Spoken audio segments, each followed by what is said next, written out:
Hello दोस्तों, स्वागत है आप सबका कोस्मो हेल्थ केयर में। दोस्तों आज हम बात करेंगे फ्रोजन शोल्डर के बारे में। फ्रोजन शोल्डर दो तरह से हो सकता है। एक कंडीशन में वो पूरी तरह से जाम हो जाता है जिसमें मूवमेंट जरे से भी नहीं होते, और दूसरी कंडीशन होती है जिसमें आधे मूवमेंट हो पाते हैं और आधे नहीं हो पाते।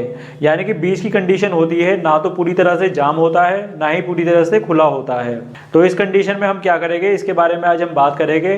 दोस्तों जब आपका पूरा कंधा जाम हो जाए, उसमें जरे से भी मूवमेंट ना हो, इसके लिए हमने ये वाली वीडियो बनाई थी। इसमें हमने काफी डिटेल में फ्रोजन शोल्डर के बारे में बताया हुआ है। आप ये वीडियो जरूर देखिए इस वीडियो को देखने से पहले, ताकि आपको पता हो कि फ्रोजन शोल्डर क्या होता है और किस तरह से होता है, ताकि आप अच्छे से रिलेट कर पाए।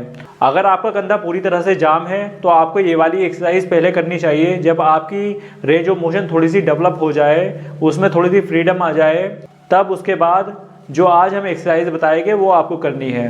दूसरी कंडीशन, जैसे कि हमने आपको बताया, ये बीच की कंडीशन होती है। ना तो शोल्डर पूरी तरह से जाम होता है, ना ही पूरी तरह से खुला होता है। इसमें 10 डिग्री 20 डिग्री फ्रीडम होती है, रेंज ऑफ मोशन होती है, जिसकी वजह से हल्के से मूवमेंट होते हैं। तो आपको इस कंडीशन में कौन सी एक्सरसाइज करनी चाहिए उसके बारे में आज हम आपको बताएंगे।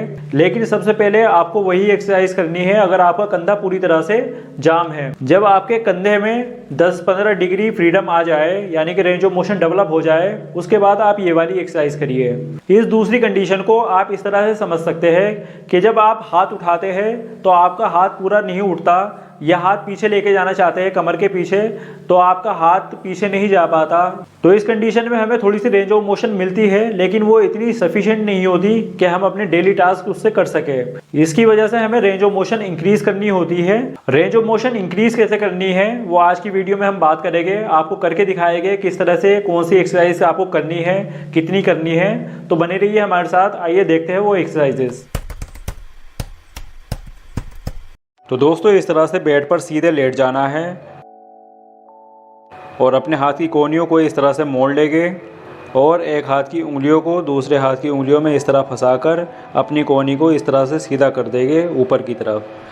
फिर धीरे धीरे हाथ को पीछे लेकर जाएंगे, जहाँ तक भी आपका हाथ पीछे जा सकता है वहाँ तक लेकर जाएंगे। ध्यान रहे इसमें कोहनियाँ बिल्कुल सीधी रखनी है।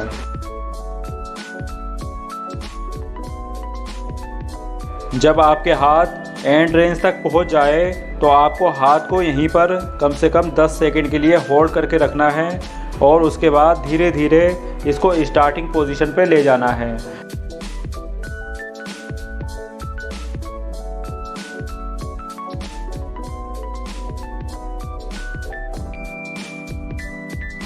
ध्यान रहे जब आप हाथ को ऊपर लेकर जाएंगे तो इसमें भी कोहनियाँ बिल्कुल सीधी रहेगी, जिससे कि हमारा शोल्डर स्ट्रेच होगा और रिलैक्स होगा, तभी हमारी एक्सरसाइज सही हो पाएगी। इसी तरह हमें 10 रेपिटेशन लगाने हैं और 10 रेपिटेशन के 3 सेट लगाने हैं, यानी कि हमें टोटल 30 रेपिटेशन इस एक्सरसाइज के लगाने हैं। अगर आप ये वाली एक्सरसाइज अच्छे से करेंगे तो आपको जो सर के ऊपर हाथ उठाने में दिक्कत आ रही है, ये आपकी उस दिक्कत को ख़त्म करेगी, जिसकी वजह से आपका हाथ पूरा सर के ऊपर तक उठने लगेगा। ये एक्सरसाइज भी सीधा लेट के करेंगे। इस तरह से हाथ को बॉडी से थोड़ा दूर लेकर जाएंगे और कोहनियों को इस तरह से मोड़ लेंगे। उसके बाद अंदर की तरफ और बाहर की तरफ इस तरह से हाथ चलाने हैं। इसी तरह से 10 रेपिटेशन लगाएंगे और 10 रेपिटेशन के 3 सेट लगाने हैं, यानी कि इस एक्सरसाइज के भी 30 रेपिटेशन लगाने हैं। ये एक्सरसाइज आपके रोटेटर कफ को रिलीज़ करेगी, जिसकी वजह से आपका हाथ जो पीछे जाने में परेशान कर रहा था वो रिलीज़ हो जाएगा और आपका हाथ पीछे जाने लगेगा।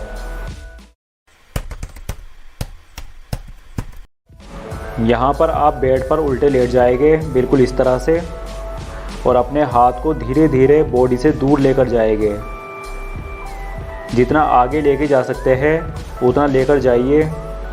अगर ये आप खुद से नहीं कर पा रहे हैं तो इसमें आप किसी की हेल्प ले सकते हैं। जिससे भी आप हेल्प ले उसको पहले बता दें कि धीरे धीरे आपका हाथ बिल्कुल आगे लेके जाना है, और अगर आपको ज़्यादा दर्द महसूस हो रहा है तो आपके हाथ को थोड़ी देर होल्ड कर ले, उसके बाद फिर से आगे ले जाने की कोशिश करें। अगर ज़्यादा दर्द करे तो वहीं रोककर पीछे ले आए।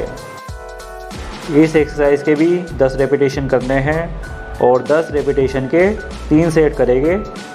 बिल्कुल वैसे ही जैसे कि बाकी की 2 एक्सरसाइजेस की है। इस एक्सरसाइज को बिल्कुल वैसे ही करना है जैसे कि स्विम की जाती है।